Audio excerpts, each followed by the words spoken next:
Hello, everybody. I'm Lisa Levin, the Vice President of Community Investment for the York County Community Foundation, and I'm so glad to be with you today to talk about the York County Community Foundation and our Community Grant Reading Program. We couldn't achieve our mission without you, and I thank you for the important work you do every day to help our community and the people who live here. I want to do some brief housekeeping. So you'll see that you want to be sure to mute your microphone, and you also want to test your speaker to be sure that it's working. If you can't hear through your speaker, call the phone number that was included in your meeting invitation and you'll be able to participate that way. Also, if you have a question, be sure to click the Q&A button on the bottom of your screen and type your question in there. You may want to type your question while we are still running the program. If we don't answer your question in the course of the PowerPoint today, we'll try to answer it at the end of the PowerPoint. And if your question is specific to your unique situation, do feel free to reach out to me after the program to discuss that. So here's what we're going to be doing today, a brief overview of all of our grant making. We like to start with that to give people a good understanding of who we are and how we work. We're going to spend most of the program today talking about our change from our competitive to a community grant program. And then at the end, we're going to touch on how you would go ahead and apply for larger grants if that's where your interest lies. So for our overall grant making, last year was a banner year for the Community Foundation. We funded $6.7 million in grants in 2019. Discretionary grants, those you see here in orange, are those that are recommended by our committees and staff. And that was about 1/3 of our grant making in 2019, or about $2.5 million. Oh, I misspoke, I'm sorry. Discretionary grants, those recommended by committees and staff, were about 1/3 of our grant making. No, I'm correct. In the 2019, we're about 2.5 million. And that's remained fairly consistent over the last several years. Discretionary grants are circled on this slide. The bulk of the fund we grant, the remaining 2/3, are those that are recommended by our donors for agency endowments, scholarships, and donor advised funds. Many of you on this call may have agency endowments with us, and if not, we're happy to get you information about how you could get one. By way of background, these are the funds that are granted by committee or board in the case of Memorial Health Fund recommendation. The Agriculture and Land Preservation Fund grants to education and improving farms and farming and protects the beauty of York County. The Cadores Watershed Fund supports preservation, recreation, and education projects in the Cadores watershed. The Sustainable Energy Fund provides education and technical assistance to help nonprofit organizations conserve energy. The Han Home Fund for Embracing Aging improves how people experience aging in York County. We're going to talk more about the fund for York County in a moment. Memorial Health Fund is for general health and well-being in York County. And we also have a number of mostly small funds that donors created for very specific purposes. Those funds are listed on our website if you'd like to learn more about them.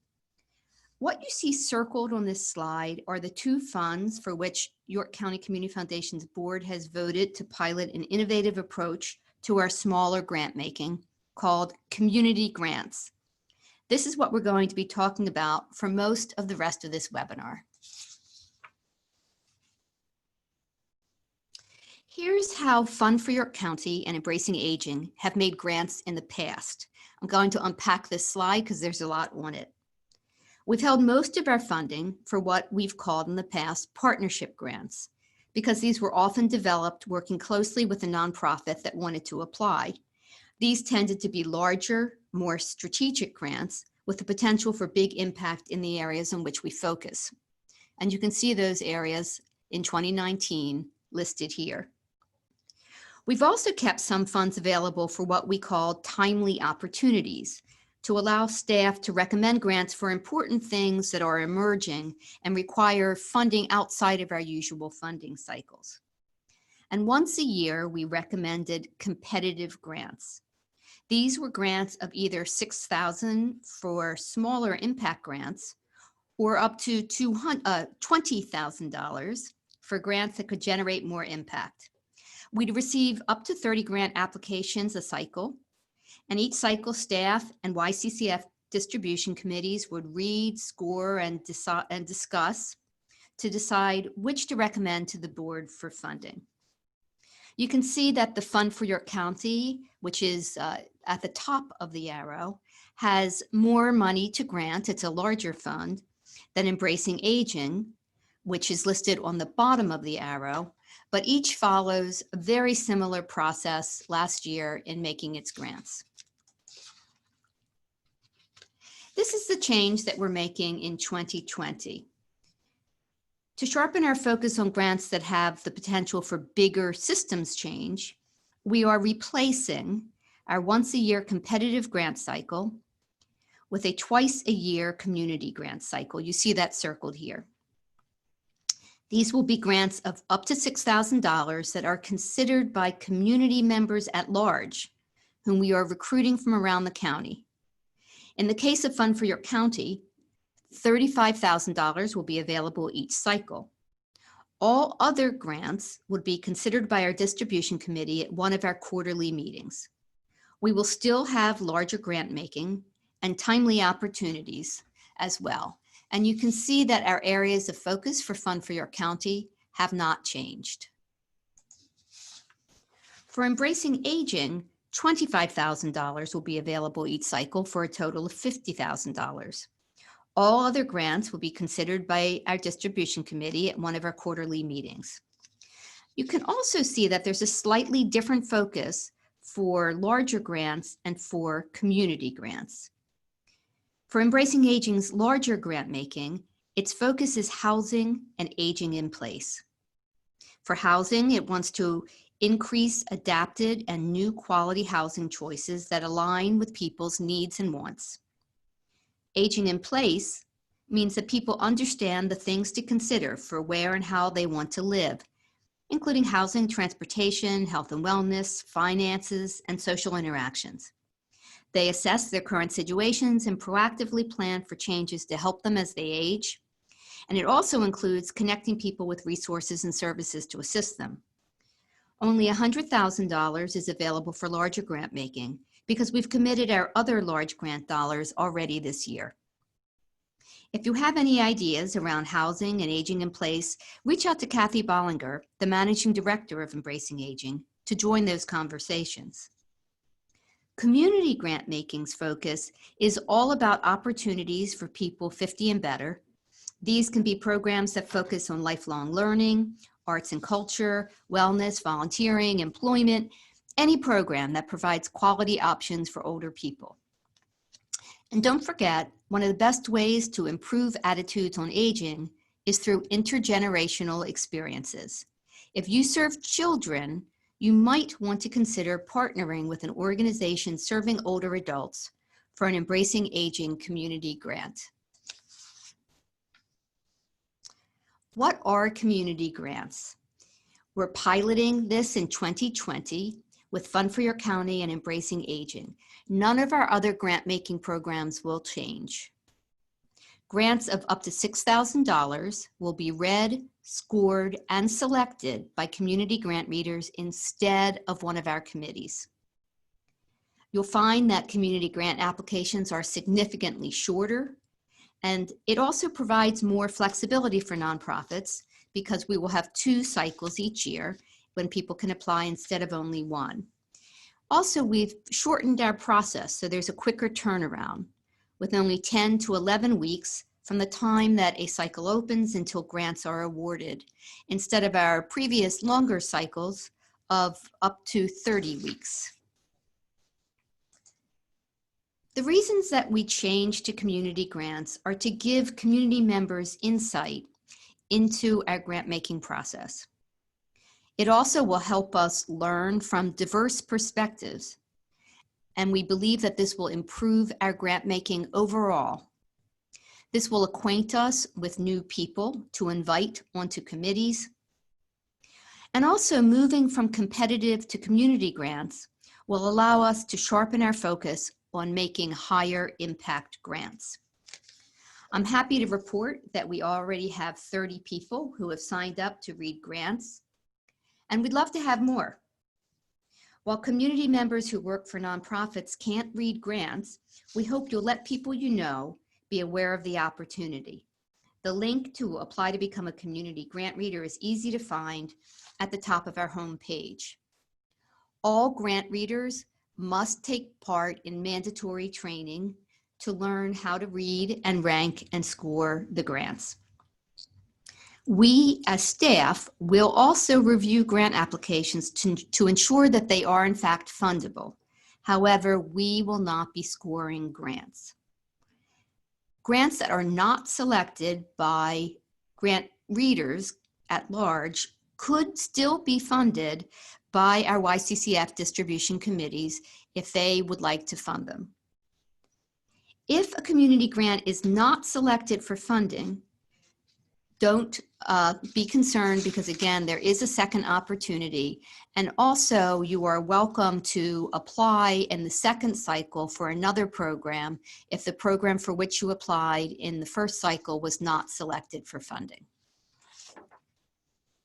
To be eligible to receive a community grant, you must be a nonprofit, a government agency, or a public school district. And you must provide services directly to York County. You also must be up to date if you previously received a grant on all of your reporting to us. While community grants cannot support normal operations, if you're making a change to your program, you're growing it, you have a unique capital need, you're making a change to the program, that program could be eligible for funding.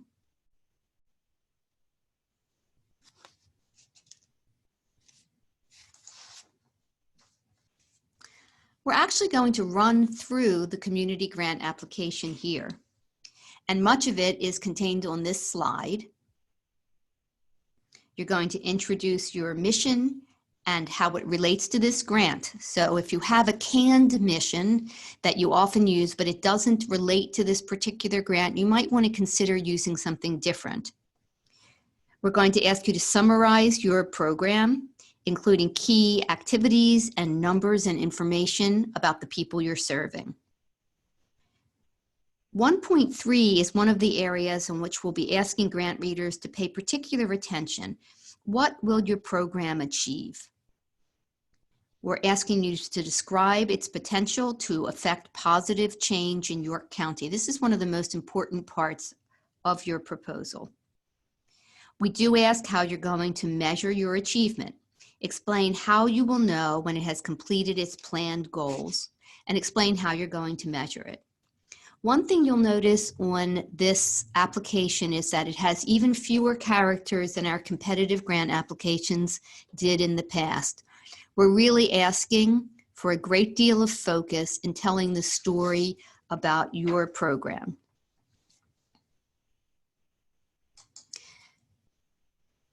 .5 is another one of the areas on which grant readers will be paying particular attention. What will contribute to your program's success? Who will be involved? What is their experience? What will you do to continue the program after the grant period? And how will you fund it in the future? We've given you a few more characters here, 2,000, which we believe will be ample to answer that question. The last thing in the application is your budget. You'll upload a budget detailing your grant program. You may choose to use our budget template, or you may choose to use your own, but if using your own, please be sure that it includes itemized expenditures and income streams, including other funders to your program. Here you can see the rubric that community grant readers will use to score your grant. And you can see that each of the sections corresponds exactly to the sections that were in the application. I would like to remind people that we have a lot of resources online that can help you with this work. On our homepage, if you go to Grant Seekers and scroll down to Applicant Resources, you'll find a tutorial on how to get into our online grant systems. You'll meet the grants team, and it'll explain who you want to talk to for which question you may have. There's a copy of the grant application, the scoring sheet, and that budget template we talked about. Even if you choose that you don't want to use that budget again, it's recommended that you do take a look to see what it contains. And finally, at the bottom of this link, we do have some tips and resources on how to write a good grant proposal. Now I want to talk a little bit about whether you might want to apply for a larger grant. So they may be considered if they demonstrate scale and scope in our focus areas. And this can still be considered quarterly at one of our distribution committee meetings. But it must exhibit more scale and scope in the areas on which we focus. So for Fund for York County, we're going to want to see if you're requesting an education grant, that it's going to significantly impact children's ability to succeed academically, or reduce the stresses that prevent them from coming to school each day ready to learn. The goal is an increase in the number of disadvantaged students staying in school and improved academic achievement. For workforce development, we want to see programs that build the pipeline to connect people with the skills and employers that provide family-sustaining jobs in York County. With our goal having an average household income increase or wage that equals at a minimum Pennsylvania's. For downtown and neighborhood revitalization, we want to build community in disadvantaged neighborhoods or strengthen the economic well-being of downtowns throughout the county. And there we'd like to see a net increase in the numbers of residents and businesses in York County. You can see on the slide, it lists other things that we're looking at, but in general, we're looking for an increase in the magnitude and the degree of change and the number of people impacted.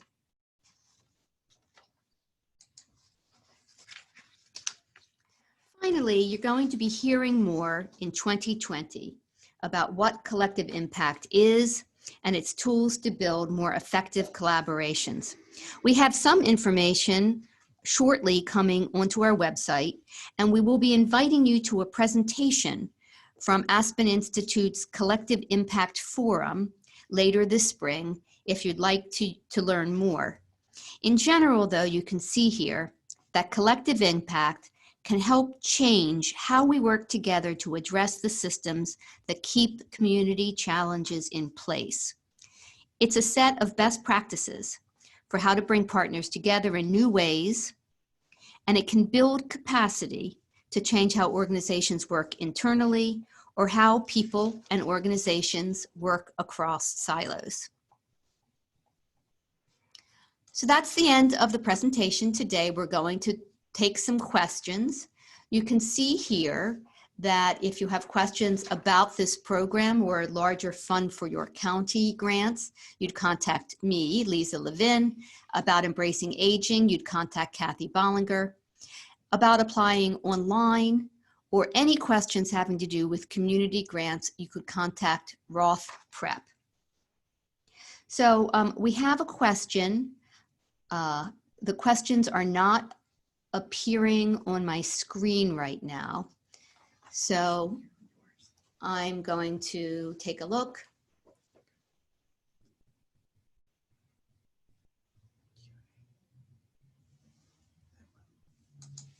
And the question that I have is, if a grant is not awarded in one cycle, can you apply for the same program in the next cycle? The answer is no. If a program is not funded in a cycle, you may apply for a different program in another cycle. but we will not consider the same grant in a second cycle. Happy to answer other questions. I'm going to give you a couple of moments, and I'm happy to answer any questions you may have. Again, after this program, if you have questions at that time.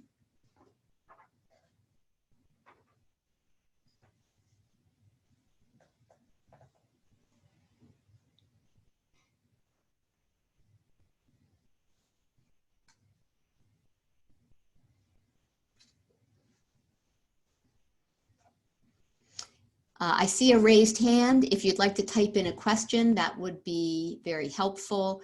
We're not able to respond to raised hands today. Again, if I miss this question, feel free to give me a call after the program. So when are the 2 grant cycles is the question. One cycle will open on February 3rd, with grant awards announced April 8th. The second cycle will open July 7th. And those grants will be awarded on September 9th. Great questions. Another question, where can we find the scoring sheet for the grant? That is on Applicant Resources. If you click on Grant Seekers on our home page, the bottom link is for Applicant Resources. That's where you could find the scoring sheet. Question is, what is the best way for longstanding organizations to secure funding without developing a brand new program? The Community Foundation is often asked about funding operating expenses, which we know is the most valuable source of funding for all nonprofits. Our challenge is that we just do not have enough grant funding available at this time to begin funding operations. We give so many grants to so many nonprofits doing great work. It would be very difficult to determine who would get operating funds and who would not. I know that's not a popular answer, but unfortunately that's where we are at this time. Other questions?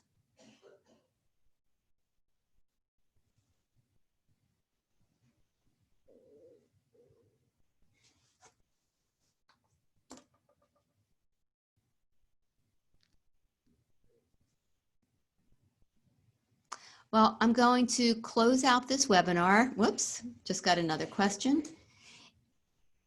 If the grant cycle opens on February 3rd, what is the deadline to apply? Applications are due on March 3rd. And the same thing is true with the second cycle that starts July 7th. Those applications will be due August 7th.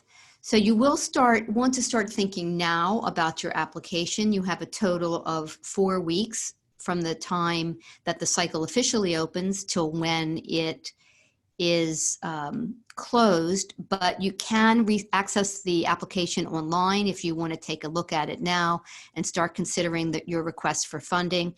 Our card with the dates for our grant cycles will also be online under Applicant Resources.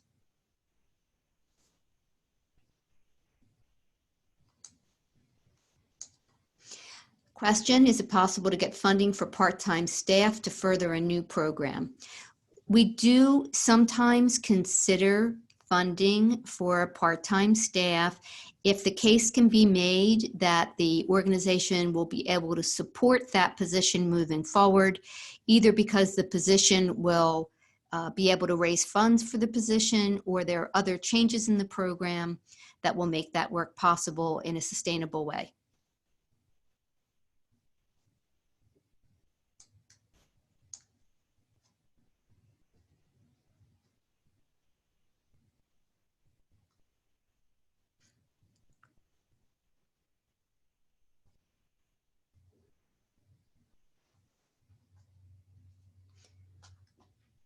All right, folks, thanks so much for tuning in today. Great questions. Thank you so much for the work that you do. Again, any questions after this program, please feel free to reach out to one of us on the grants team. We'd be really happy to work with you. Have a great day.